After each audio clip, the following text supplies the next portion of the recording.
안녕하세요. 새해를 바쁘게 보내고 있는 50대 여자입니다. 제게는 아주 특별한 인연이 있는데요.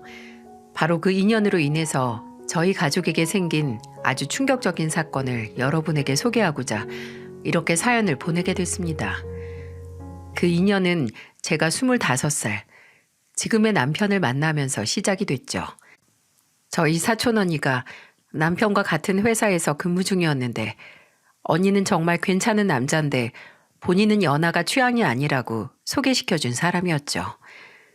그렇게 만난 남편은 고작 연하란 이유로 남자로 안 본 사촌 언니가 막대한 손해를 본 게 아닌가 싶을 정도로 정말 괜찮은 사람이었어요. 웃는 게 참 매력적이었고 매너도 좋았고요. 무엇보다 남편에게 끌렸던 점은 사람이 참 세심하게 챙기더라고요. 함께 식사를 할 때는 제가 잘 먹는 음식은 꼭 기억을 했고 같이 식사를 할 때 돈가스나 스테이크처럼 직접 칼로 썰어야 하는 음식을 먹으면 먼저 다 썰어서 앞에 놔주고 옷에 뭐가 묻으면 제깍제깍 닦아주더라고요. 그게 너무 자연스럽고 몸에 배인 배려 같아서 대충 감이 와서 물었죠. 지훈 씨, 혹시 동생 있어요? 네? 아, 티났어요? 맞아요. 사실 고향에 9살 차이 나는 동생이 있어요. 올해 중3인데 저도 모르게 혜민 씨를 제 동생 대하듯 했나 봐요. 남편은 동생 이야기를 제게 트자마자 이런저런 이야기를 해주는데 나이 차이가 많이 나는 동생을 많이 아끼는 게 눈에 보이더라고요. 말로는 사춘기가 늦게 와서 말을 안 듣는다라고 하지만 근데 평소에는 진짜 착해요, 애가. 공부도 잘하고 저번 기말고사에서 반에서 3등 안에 들었더라고요.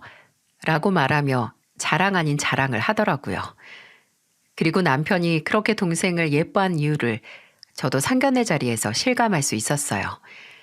상견례 자리에서 처음 본 시동생은 상견례 날이 일요일이었음에도 교복을 잘 갖춰 입고 왔더라고요. 그게 좀 의아해서 물으니까 남편이 장난스럽게 웃으면서 이렇게 말하는 게 아니겠어요? 지성이 제가 혜민 씨한테 잘 보인다고 교복까지 입고 온 거야. 처음 형순이 만나는데 그냥 후드티에 청바지 입고 만날 수 없다고 아침부터 지 교복 셔츠 각 맞춰서 다려서 입었대. 아이, 좀 형. 형의 장난스러운 폭로에 얼굴이 빨개져서 썽을 내는 한참이나 어린 시동생이 어찌나 귀엽던지. 저는 평생 외동으로 좀 외롭게 지내온 터라 그런 형제애가 부럽더라고요. 교복을 갖춰 입은 비밀이 탄로난 시동생은 그 후 식사 자리 내내 저를 쳐다도 못 보더군요. 시아버지께서 지방에서 중학교 교사로 일하시던 터라 남편에게 듣기로는 굉장히 엄격하셨다고 해요. 그래서 남편도 시동생도 뭔가 각 잡혀 보일 정도로 예의가 있었지만 시동생은 그런 시아버지 아래서 자랐다고 해도 그냥 타고난 성격적으로 숫기가 좀 없어 보였어요. 저와 남편이 서울에 살고 시댁은 지방인 만큼 시동생은 거의 명절에만 볼 수 있었는데요. 그렇게 명절에 시동생을 만날 때마다 쿠폰을 모으는 것처럼 소소하게 저를 재밌게 하는 게 있었어요. 바로 낯가리고 숫기 없는 시동생이 점점 저한테 마음을 여는 과정을 지켜보는 거였죠. 처음에는 정말 눈도 잘 안 마주치고 제대로 된 대화도 못 나눴는데 저는 어른으로서 제가 먼저 천천히 다가가야겠다고 생각을 했고 시동생의 생일이면 문화상품권 몇 장을 남편을 통해서 보내주거나 아니면 남편에게서 지성이가 고등학교 들어가서 키가 10cm 컸다더라 라는 말을 들으면 운동화 같은 걸 새로 사서 시댁으로 보내주곤 했습니다. 애들한테는 선물 공세가 잘 먹히니까요. 그랬더니 슬슬 제게 마음을 열더라고요. 제 옆에 먼저 와 앉아서 말을 걸기도 했어요. 한 번은 제가 임신을 했을 때 시어머니께서 저희 집에 놀러 오시면서 한라봉 한 상자를 들고 오셨는데 시어머니가 지성이가 임신하면 신게 당긴다면서 너희 집에 가면서 꼭 사가라고 지 용돈까지 털어서 주더라 라고 하시는 거 있죠? 무슨 경계심 많은 길고양이한테 먹이를 주면서 천천히 다가가는 그런 기분도 들었습니다. 그렇게 결혼 후 시간이 지나 눈도 못 마주치던 시동생이 저와 눈 마주치고 10분 이상 대화를 할 정도로 가까워지고 남편과 저 사이에는 남편의 눈썹을 닮고 제 코를 닮은 아들이 태어났어요. 그리고 어느덧 처음 만났을 때는 중학생이었던 시동생이 고등학교를 졸업하고 대학교에 들어갈 나이가 됐습니다. 시동생의 졸업식 날 저도 남편도 남편의 고향으로 갔죠. 졸업식 후에 시동생이 평소 좋아하던 초밥집에서 시동생이 서울에 있는 명문대에 합격한 걸 축하했고 한창 대학 이야기를 하고 있는데 남편이 시아버지께 시동생 자취 문제는 어떻게 하실 거냐고 물었어요. 시아버지께서는 담담하게 대답하셨죠. 안 그래도 다음 주에 지성이 학교 근처에 있는 고시원 돌고 오기로 했다. 찾아보니까 많더라고. 새로 올린 건물도 좀 되고 시설이 어디가 좋은지 봐야지. 그 말을 듣는데 정말 고시원이 최선일까 싶더라고요. 시댁 형편을 모르는 건 아니지만 그래도 4년 내내 다닐 학교를 화장실도 부엌도 수십 명의 모르는 사람들과 공용으로 써야 하는 고시원이라니. 그 손바닥만한 방에서 시동생이 지내는 모습을 상상하니 속이 갑갑해졌습니다. 하지만 남편도 시부모님도 시동생도 당장 서울의 원룸이라도 얻을 형편이 안 되니까 어쩔 수 없다는 듯 받아들이는 것 같았네요. 그날은 남편과 시댁에서 자고 가기로 했는데 시댁에 가는 동안 깊이 생각을 했죠. 그리고 저녁에 씻고 남편에게 말했어요. 시동생을 고시원이 아닌 우리 집에서 함께 지내게 하자고요. 그 당시 저희는 방 3개짜리 빌라에서 살았는데 동네가 시동생이 가기로 한 대학과 멀지도 않았거든요. 그리고 다음날 집으로 돌아가기 전 시부모님께 이야기를 꺼냈어요.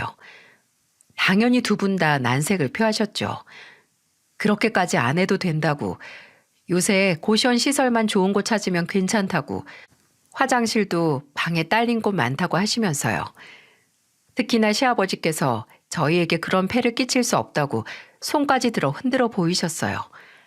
저는 그런 시아버지께 고개를 흔들며 말했죠. 그래도 어디 집만 하겠어요? 좋은 학교 갔는데 괜히 사는 환경 때문에 사람이 우울해질 수도 있고 학업 성취도도 떨어질 수 있잖아요. 저도 삼시세끼 매일 챙겨준다고 장담은 못해도 고시원에서 지내는 것보다는 훨씬 나을 거예요. 저희는 도련님만 좋다고 하면 당장 내일 들어와도 괜찮은데 도련님은 어때요? 시동생도 가족들 앞에서 괜찮은 척 했지만 내심 고시원에 가는 게 썩 달갑진 않았는지 며칠 고민 끝에 저희 집으로 들어와 대학교를 다니기로 결정을 했습니다. 시동생이 짐을 다 옮기기 전 남편과 저는 비어있던 방을 정리해서 시동생이 쓸 가구도 들여놨어요. 시동생이 최대한 이곳을 잠시 머무는 곳이 아니라 집으로 생각해서 괜히 본인을 객식구라고 느끼질 않길 바랬습니다. 하지만 쉬운 일은 아니었어요. 제가 보기에도 시동생이 조금이라도 집안일에 도움이 되고 보답을 하려는 게 보였거든요. 학교를 다니면서 과외 아르바이트를 틈틈이 했는데 처음에는 월급을 받아서 생활비를 내려고 하는 거예요. 남편이 정말 화를 냈죠. 아무리 그래도 형이 너한테 이런 돈까지 받을 정도로 능력이 없지 않다고. 너는 어렵게 들어간 학교에서 잘 놀고 성적도 유지하는 게 할 일이라고 말이죠. 근데 그 후로는 생활비를 저나 남편이 안 받을 걸 아니까 이제 직접 음식 재료나 생활용품을 장봐오는 게 아니겠어요? 그 모습을 본 남편은 그래야 본인 마음이 편해서 그런가 보다 하고 그냥 하고 싶은 대로 하게 내버려 두자고 했죠. 또 한 달에 한 번은 저희 아들과 날짜를 정해서 손잡고 동네 큰 문방구에 가서 장난감을 하나씩 사주곤 했어요. 그건 단순히 조카에게 장난감을 사주는 것뿐만이 아니라 은밀한 계약의 일종이었는데요. 저희 애가 어렸을 때부터 양치하는 습관이 정말 안 들었었어요. 그래서 저도 남편도 자기 전에 칫솔을 들고 아들 입을 열기 위해 한판 전쟁을 치러야 했습니다. 그때 시동생이 제안을 한 거예요.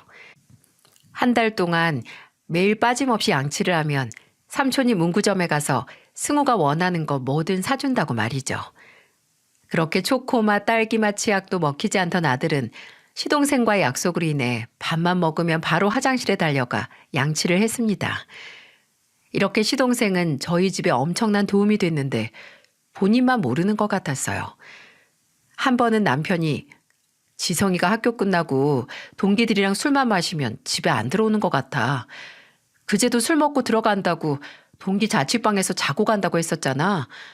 괜히 술 먹고 집에 들어오면 민폐라고 생각하는 건가? 라고 말하며 좀 서운하다고 하더군요. 형이 동생 술주정 좀 받아줄 수 있지 하고요. 근데 아무리 생각해도 이제 같은 집에 산 지 반년이 넘어가는데도 그렇게 눈치를 보는 게 저 때문인 것 같은 겁니다.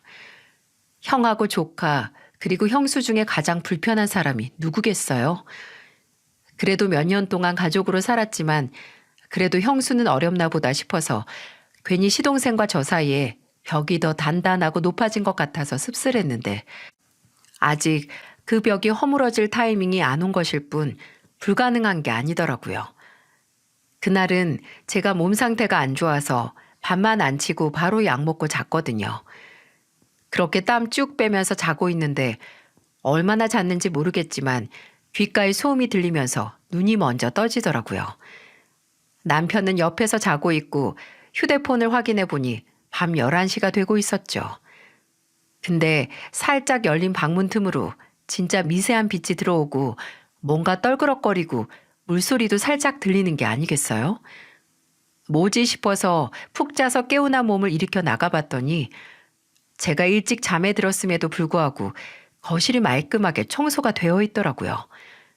밟히는 거 하나 없이 말끔한 거실 바닥을 밟으며 물소리 근원지로 향하는데 주방불이 켜져 있었고 그곳에는 묵묵히 뒤돌아서서 설거지를 하는 시동생의 등이 보였습니다.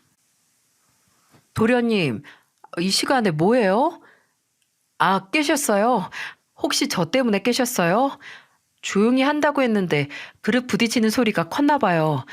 죄송해요. 얼마 안 남았으니까 빨리 끝낼게요.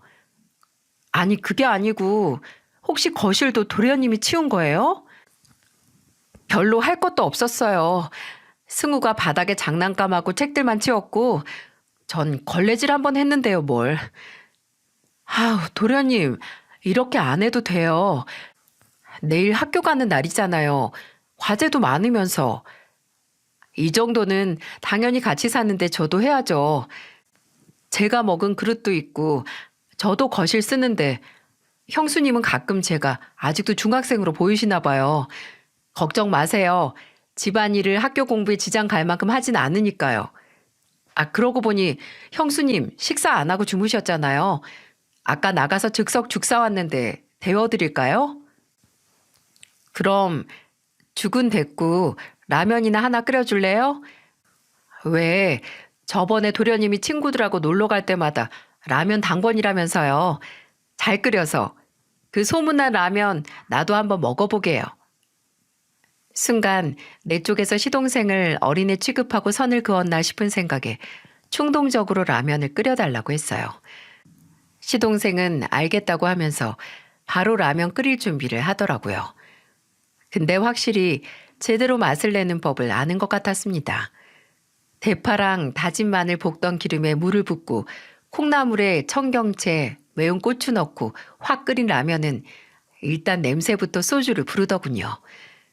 그래서 시동생이 라면을 다 끓이고 식탁에 내올 때 저는 냉장고에서 소주 한 병을 꺼내왔죠. 형수님, 아직 몸도 안 좋으신데. 괜찮아요. 아까 땀 쫙 빼고 푹 자니까 한결 개운해졌어요. 도련님이 끓인 라면이랑 소주 한 병 딱 마시면 더 개운해질 것 같아요. 도련님도 같이 한잔 할래요? 그러고 보니까 도련님 주민등록증 나온 지가 언젠데 같이 술 마셔본 적이 없는 것 같네요. 제 말에 시동생은 잠시 생각하는 것 같더니 안 빼고 싱크대 쪽에서 소주잔 2개를 들고 나오더군요. 그렇게 처음으로 시동생과 대작을 하기 시작했어요. 칼칼하고 시원한 국물보다 제 속을 개운하게 만든 안주는 바로 시동생과 술김에 털어놓게 된 그동안 나누지 못한 대화였죠.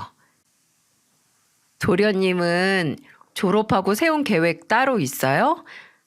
아직 군대도 안 갔는데 내가 너무 앞서갔나? 저요? 저는, 개인 사업하고 싶어요. 사업이요? 무슨 구상이라도 있어요? 아니요. 그런 건 아닌데, 그냥 사업을 하고 싶다는 것만 구상했죠. 그냥 나중에 돈 벌면 우리 가족들 다 제가 버는 돈으로 평생 걱정 없이 살 수 있게 돈 벌고 싶다는 게 제 꿈이었는데, 그렇게 막연하게 생각하니까 사업이 하고 싶더라고요. 뭐 사자 들어간 전문직도 있지만 의사하기엔 제가 피를 못 보고 변호사하기엔 말주변이 그렇게 좋은 것도 아니고 그냥 막연한 생각이에요. 막연한. 진짜 꿈은 나중에 정말 돈 많이 벌면 넓은 땅 사서 거기 3층짜리 주택 지어서 저랑 형이랑 부모님이랑 다 같이 사는 거예요. 물론 형수님한테는 제일 좋은 방 드릴게요. 나 좀 봐. 저 정말 형수님이 편해졌나 봐요. 이런 뻘소리도 하고. 근데 되게 기분 좋아요. 사실 전 늘 형보다 누나가 갖고 싶었거든요.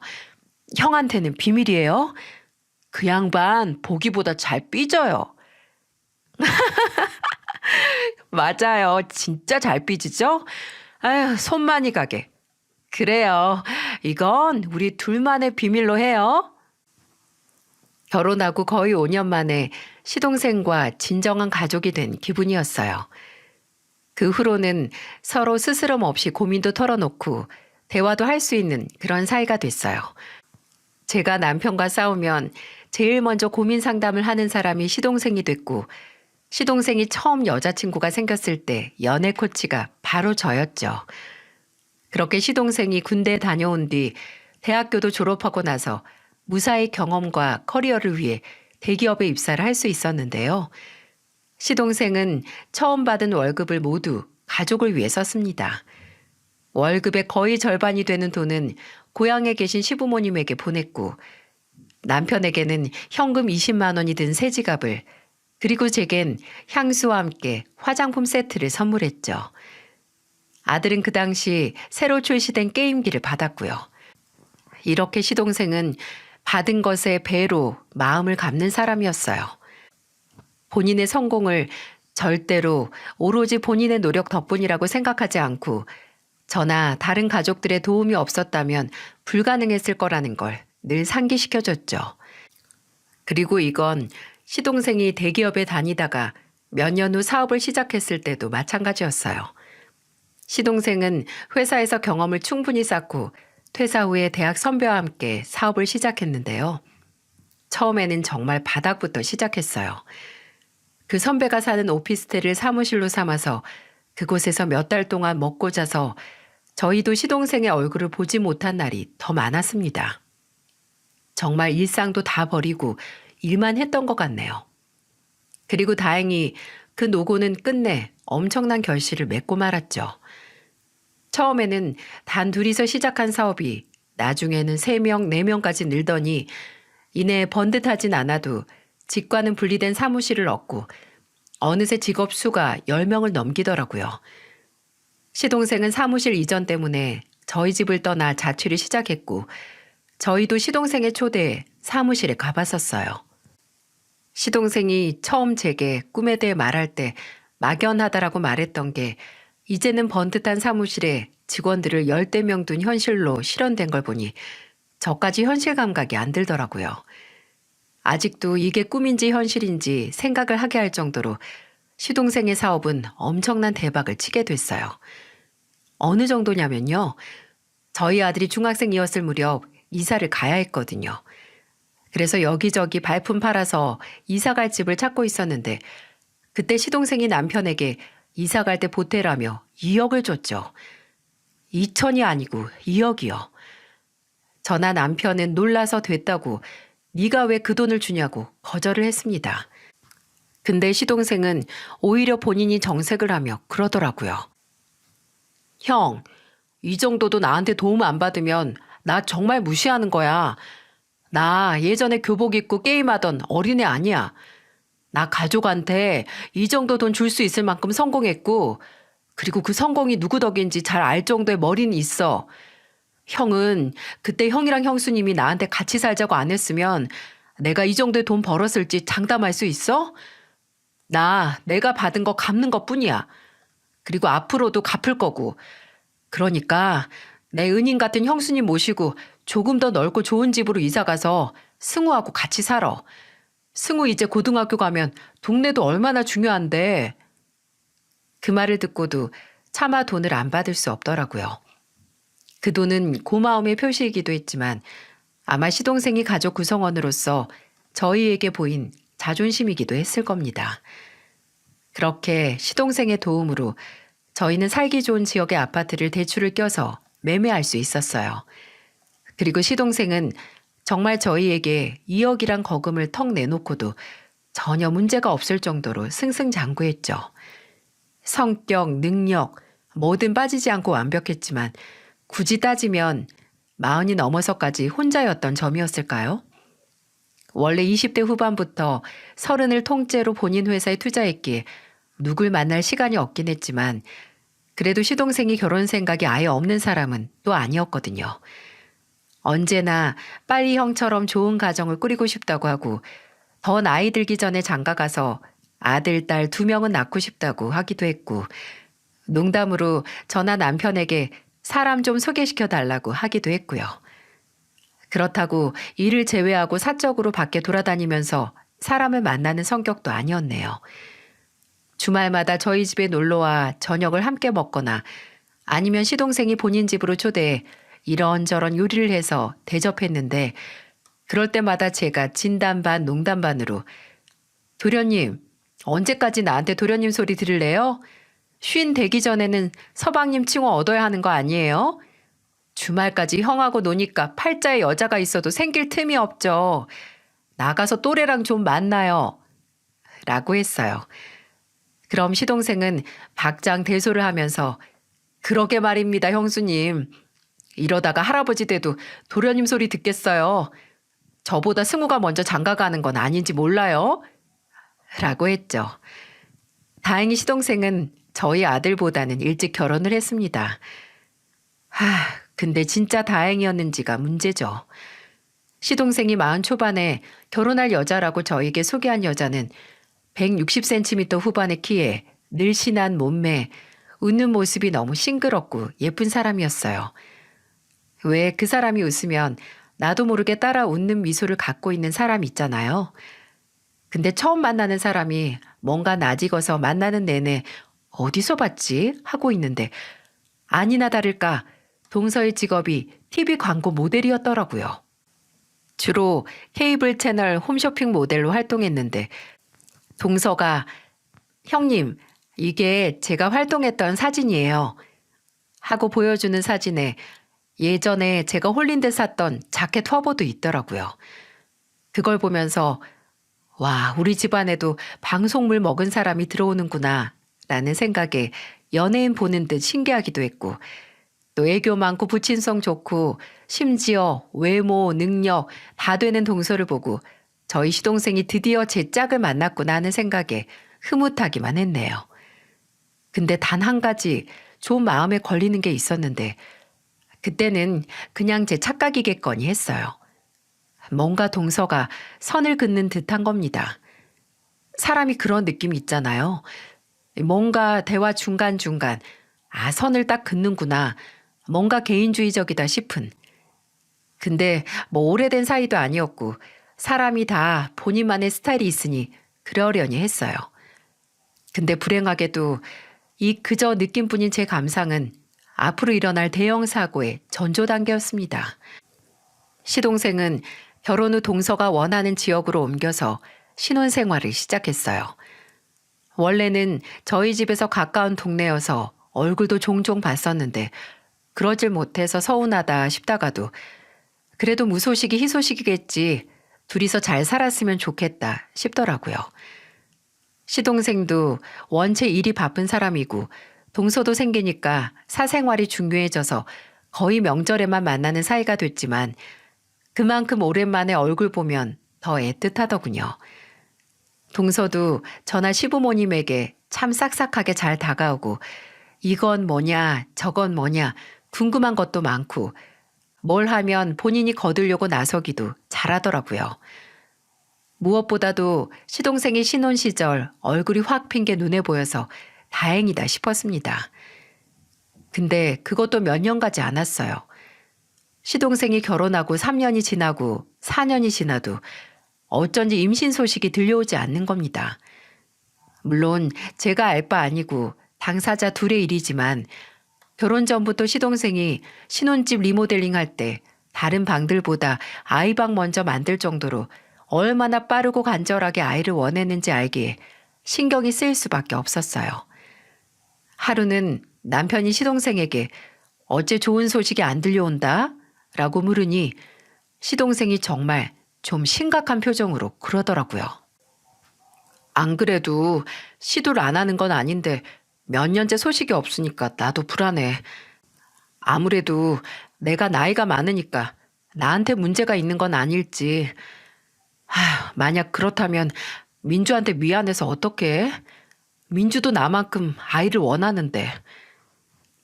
저와 남편은 시동생에게 걱정 말라고 요새는 기술이 좋아서 시험관도 있고 심각한 게 아니면 치료도 가능하다고 하니까 동서와 의논 후에 천천히 생각해 보라고 위로를 해줬습니다. 그리고 몇 달 후 시동생의 생일날, 시동생이 생일 당일에 저희를 집으로 초대했어요. 맛있는 거 많이 해줄 테니까 조카랑 같이 오라고요.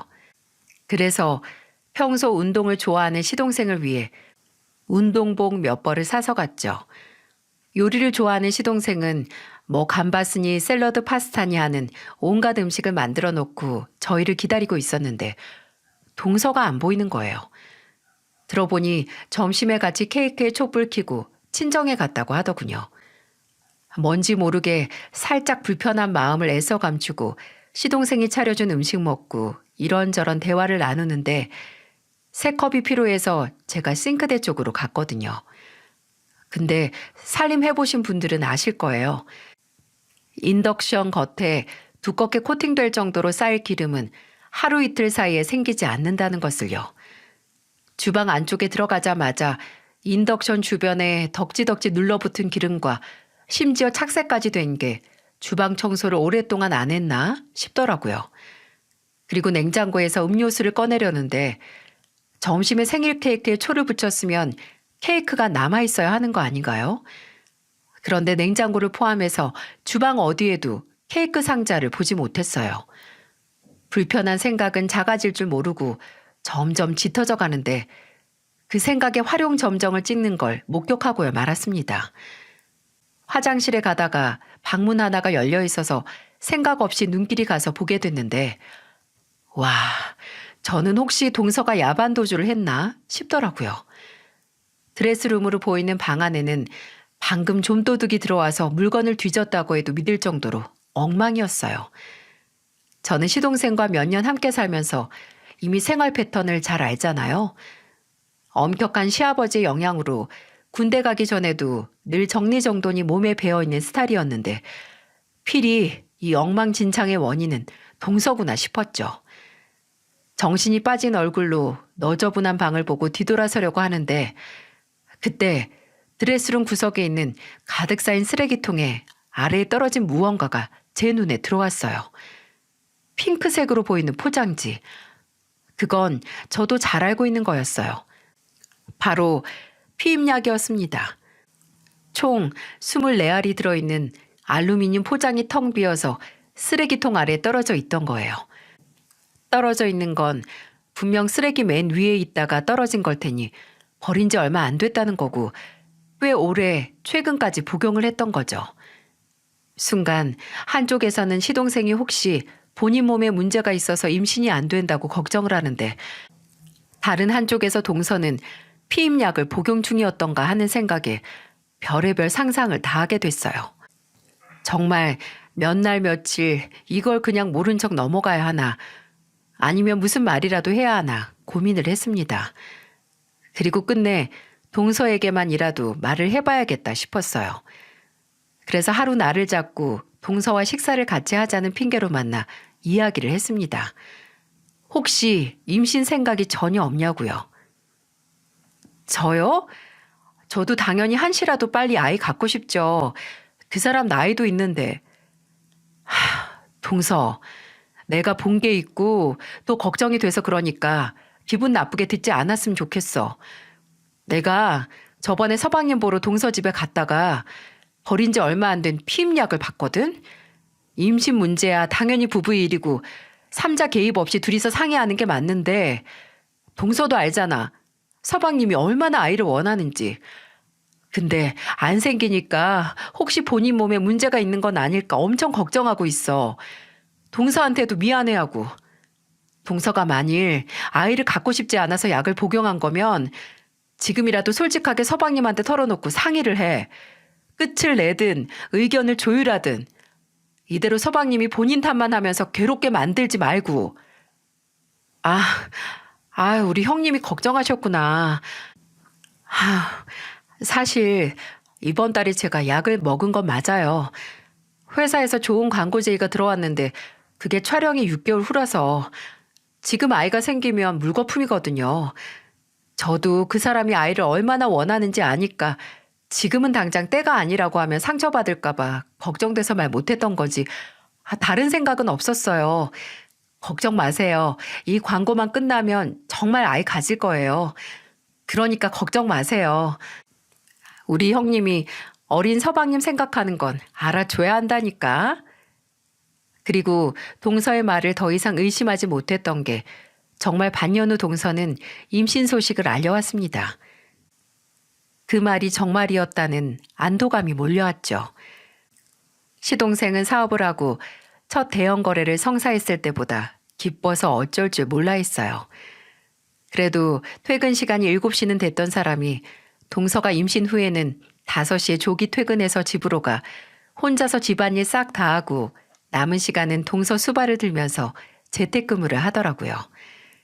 저와 남편에게 연락해서 임신했을 때 당겼던 것, 절대 멀리해야 하는 거, 임신 달마다의 기분 변화 등등 예비 아빠로서 알아야 하는 건 모조리 다 알아갔습니다. 시동생은 매일 딸이었으면 좋겠다. 아니 아들도 좋은데 아니 만약 딸이라면 이라고 심경의 변화가 임산부보다도 더 심했죠. 그렇게 태어날 아이를 위해 하루하루 설레했고 만반의 준비를 다 해가던 와중 동서가 임신 26주 정도 됐을 때 임신을 하고 처음으로 시동생이 지방으로 출장을 가야 했어요. 그래도 임신한 동서를 두고 집을 비우는 게 마음이 안 놓인다며 미루고 미루다가 안 가려고 하는데 안 되는 데까지 온 거죠. 가기 전에도 제게 혹시 시간이 된다면 한번 들여다 봐달라고 간곡히 부탁까지 하고 그제야 출장길에 오르더군요. 그렇게 임신한 동서와 뱃속의 아이를 끝까지 걱정하며 떠난 시동생은 차마 본인 걱정은 못해나 봅니다. 시동생이 출장을 가고 이틀 후 동서에게서 울면서 전화가 왔어요. 시동생이 하루 일찍 출장을 끝내고 서울로 오다가 접촉사고가 크게 났고 지금 병원으로 후송 후 수술 중이라고 말입니다. 저도 남편도 놀라서 바로 시동생이 수술 중이라는 병원으로 달려갔어요. 부푼 배를 끌어안고 울고 있는 동서는 저를 보자마자 매달려서 더 큰 소리로 울기 시작했어요. 형님, 남편 잘못되면 저 어떻게 해요? 저랑 뱃속의 아이는 어떻게 살아요? 패닉에 빠진 동서를 보면서 저 또한 정신을 차릴 수 없었고 그렇게 든든하고 강철과도 같은 형이었던 남편도 끝내 수술실 앞에서 눈물을 흘렸습니다. 시동생은 사고로 인한 척추와 골반 수술을 비롯해 몇 차례 걸친 수술을 견뎌야 했고 다행히 수술은 무사히 끝났고 경과를 지켜봐야 한다는 의사 선생님의 말을 들을 수 있었어요. 수술은 잘 됐다고 했지만 의식은 좀처럼 되돌아오지 않은 터라 저도 다른 가족들도 안심을 할 수 없었어요. 동서는 매일같이 임신한 몸으로 시동생의 곁을 지키려고 했기에 저도 그런 동서를 돕기 위해 자주 시동생의 병실에 찾아갔습니다. 그때 잠들어 있는 것 같은 시동생을 보면서 잠도 못 자고 하염없이 눈물을 흘리는 동서를 보고 저게 사랑이라고 순진하게 생각을 했어요. 그게 모두 연극이었다는 걸 세상에 누가 알아챌 수 있겠습니까? 오전에 동서가 시동생 간병을 하면 제가 오후쯤 가서 교대를 하고 동서가 잠을 자고 쉬고 올 수 있게 했는데 그날은 좀 일찍 집에서 나와 다른 날보다 한두 시간 정도 전에 병원에 도착을 했거든요. 가기 전에 뭐 마실 거나 먹을 거 사갈까 싶어서 병원 앞에서 동서에게 전화를 했는데 통화 중이더군요. 대수롭지 않게 생각을 하고 시동생이 있는 병실에 갔는데 2인실인 병실에 딸랑 시동생 혼자 누워있는 게 아니겠어요? 그때 간호사분이 들어와서 보호자를 찾더라고요. 제가 들어도 되지만 동서라면 직접 듣고 싶어 할 것 같아서 다시 동서에게 전화를 걸었는데도 대체 무슨 전화인지 계속 통화 중이었어요. 일단 간호사 선생님께 양해를 구하고 나가서 동서를 찾았어요. 화장실에 들렀다가 나와서 혹시 환자복을 새로 받으러 간다 싶어서 복도를 지나고 있는데 그때 이게 대체 무슨 소리죠? 정말 찢어지는 것처럼 사람이 깔깔깔 웃는 소리가 비상구 쪽에서 나는 겁니다. 평소 같았으면 그 찢어지는 웃음소리가 행여 동서의 목소리라고 상상도 못했을 거예요. 그때는 무슨 촉인지 문에서 가까이 들리는 웃음소리에 저는 엘리베이터를 통해서 한층 위로 올라가서 비상구 문을 슬며시 열었어요. 그리고 어렴풋이 아래층으로 보이는 동서의 정수리를 발견했죠. 비상구 하나 아래층 벽에 기대서 전화 통화를 하고 있는 동서는 들고 있는 휴대폰 너머의 상대에게 세상 날티나는 말투로 말을 하는데 저게 내가 아는 그 사람이 맞나 싶더라고요. 하지만 그 의외의 모습보다도 더 충격적이었던 건 바로 그 대화의 내용이 너무나 원색적이고 속이 터지다 못해 녹아내릴 만한 내용이었기 때문이었네요. 걱정하지 마. 아직도 눈 하나 못 뜨고 손가락 까딱 제대로 못하는데 깬다고 해도 정상적으로 구실이나 하겠어? 지들도 양심이 있으면 반병신된 인간 평생 나한테 수발들라고 못하고 먼저 이혼하고 살 길 찾아가라고 하겠지. 여기 인간들은 그러고도 남아. 세상 착한 척은 지들끼리 다 하거든. 그래, 그렇다니까. 그러니까 넌 앞으로 나한테 잘할 생각이나 해. 예전처럼 딴 여자한테 눈 돌리면 바로 나가리니까. 알겠어? 인생은 삼세판이라고. 내가 너한테 두 번째 기회 준 줄이나 알아.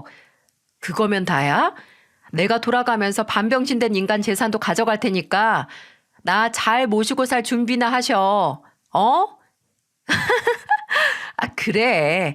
내가 아는 재산만 20억이야, 20억. 몽땅은 아니어도 어느 정도 내가 가져갈 수 있겠지.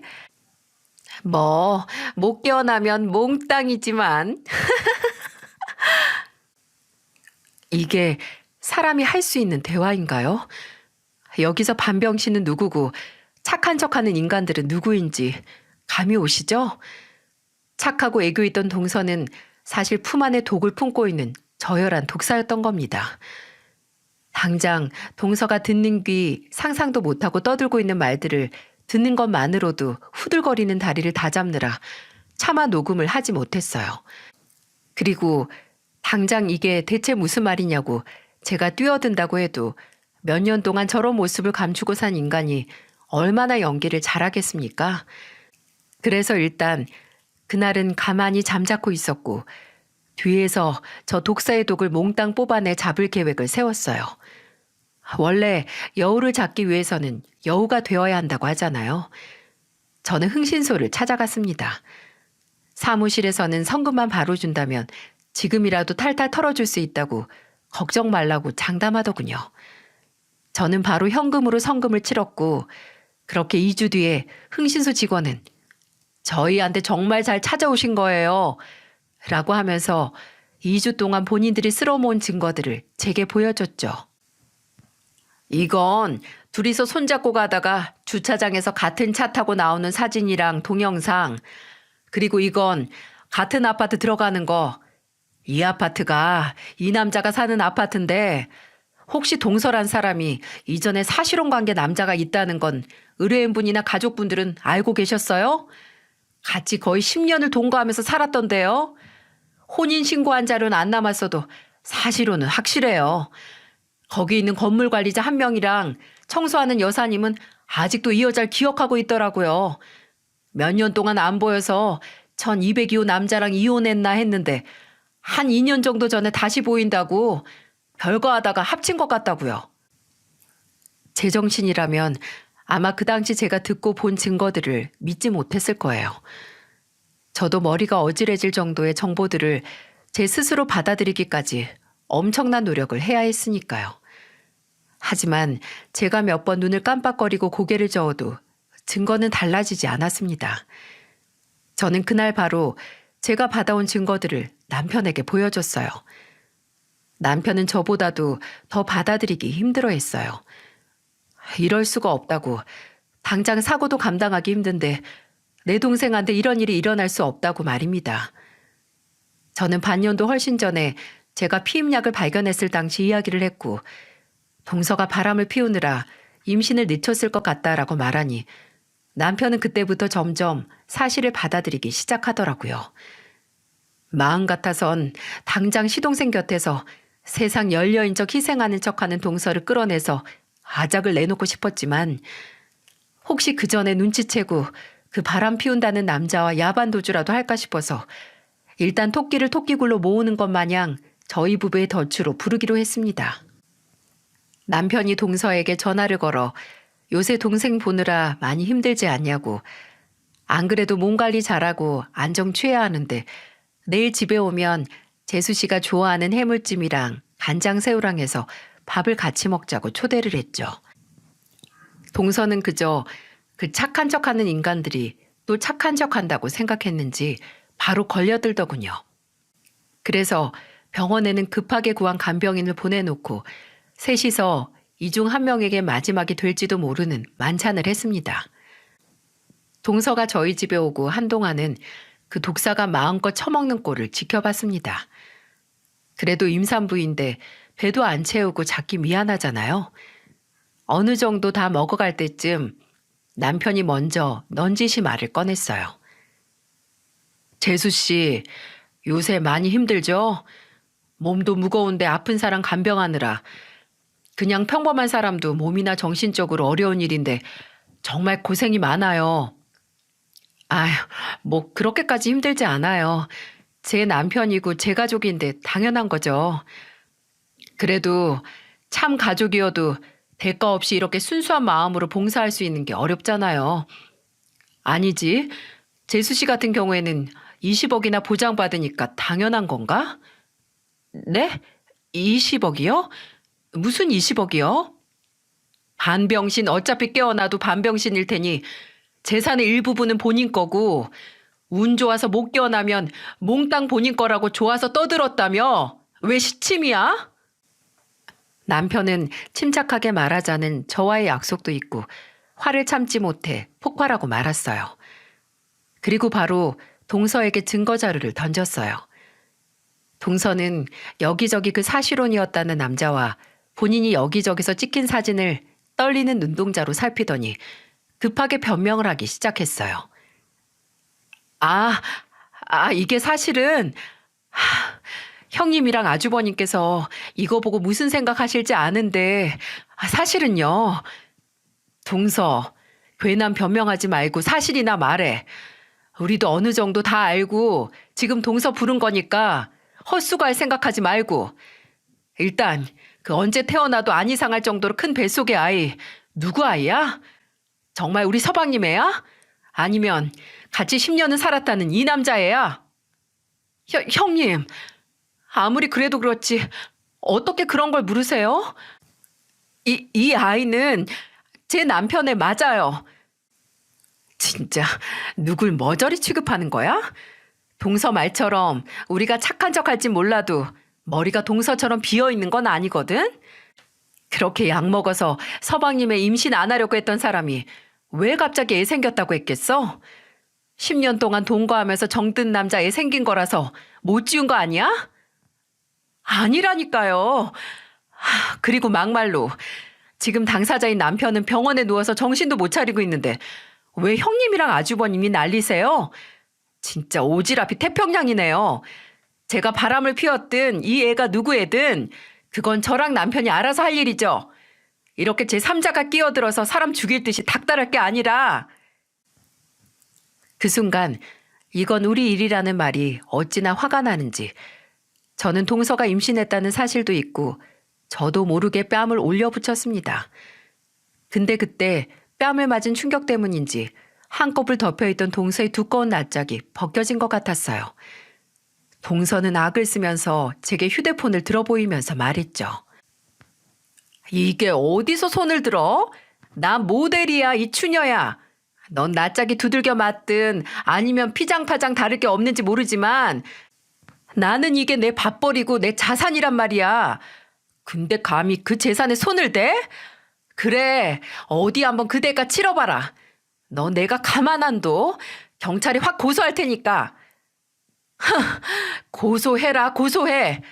당장 간통죄만 폐지 안 됐으면 콩밥 먹었을 인간이 뭘 잘했다고 큰 소리야?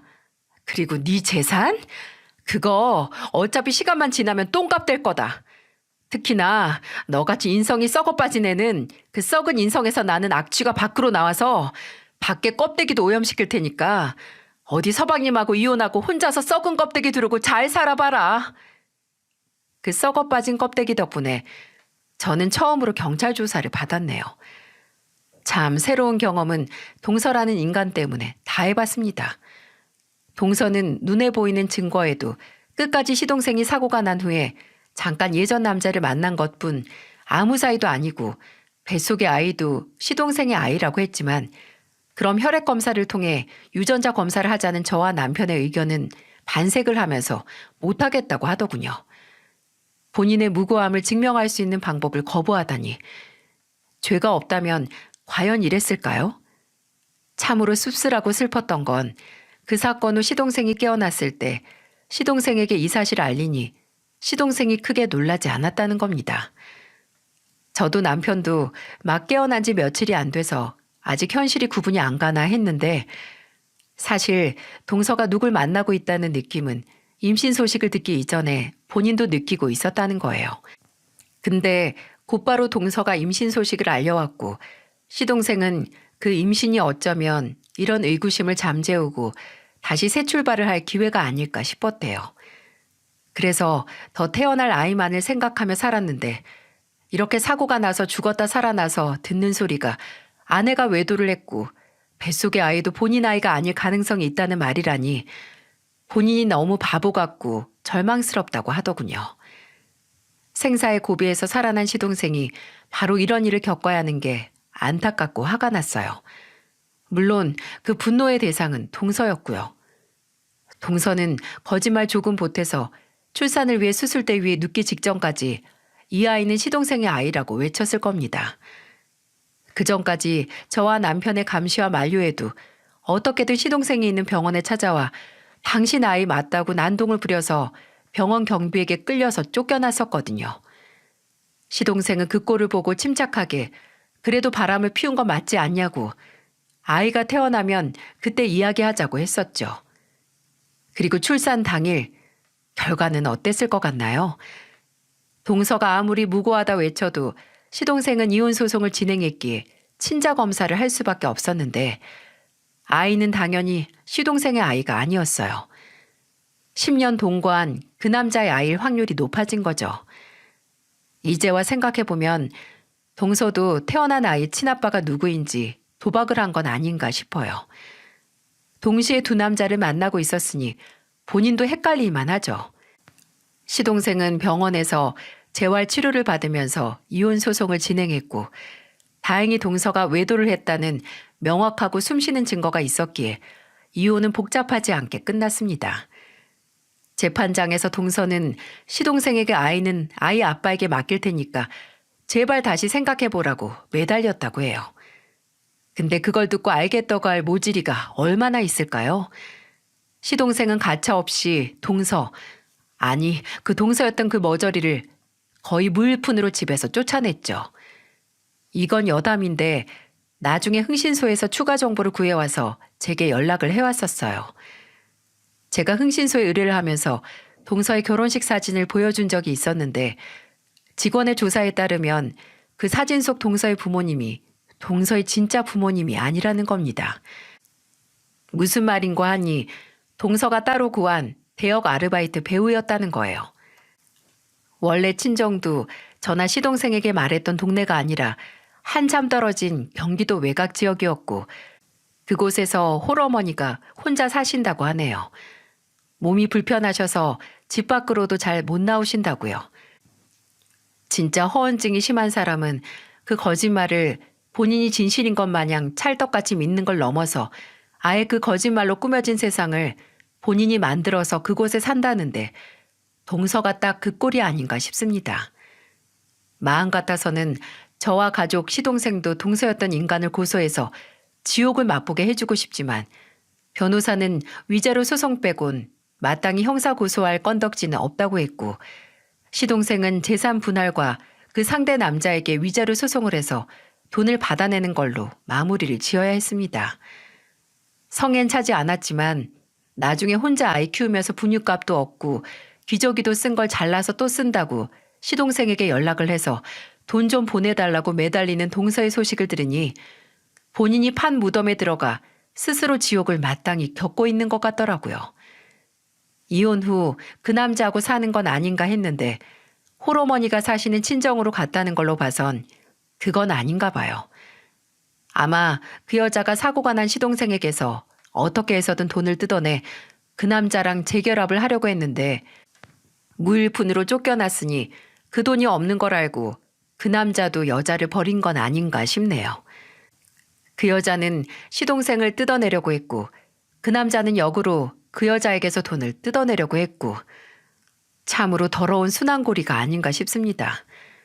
다행히 그 고리에서 벗어나 자유를 얻은 시동생은 지금도 남은 재활치료를 해내며 열심히 살고 있어요. 시동생은 이혼 후 제게 다시 도련님으로 불려야겠네요. 라고 쓰게 미소를 지으며 말했는데 그 미소가 너무 외로워 보여서 저는 도련님 소리 입에 잘 안 붙을 것 같은데 시부모님 안 계시면 그냥 나도 지성이라고 부를까요? 라고 장난스럽게 물었어요. 그랬더니 바람 빠지는 소리를 내면서 웃더니 좋다고 하더군요. 그래도 그 사건 후 시동생의 웃음소리를 들을 수 있어서 다행이라는 생각이 들었습니다. 시동생은 신혼집을 정리하고 다시 본인 회사와 저희 집 중간 지점에 있는 지역에 집을 얻어서 살고 있어요. 저도 남편도 이혼 직후에는 자주 찾아갔었는데 이제는 정말 걱정 말라는 시동생의 말을 듣고 한동안 그냥 전화 연락만 하고 했습니다. 그래도 저희가 걱정할까 봐 매번 오늘은 뭘 먹었는지 가족 단체 카톡방에 사진을 찍어서 올리고 이동 중이면 차가 막힌다, 커피를 마시면 커피 마신다 등등 인증 사진을 찍어서 보내고 있습니다. 본인이 겪은 일도 감당하기 벅찰 텐데 걱정할 가족을 위하는 모습만 봐도 시동생은 정말 이런 일을 겪어서는 안 되는 사람이라는 생각만 짙어져 가네요.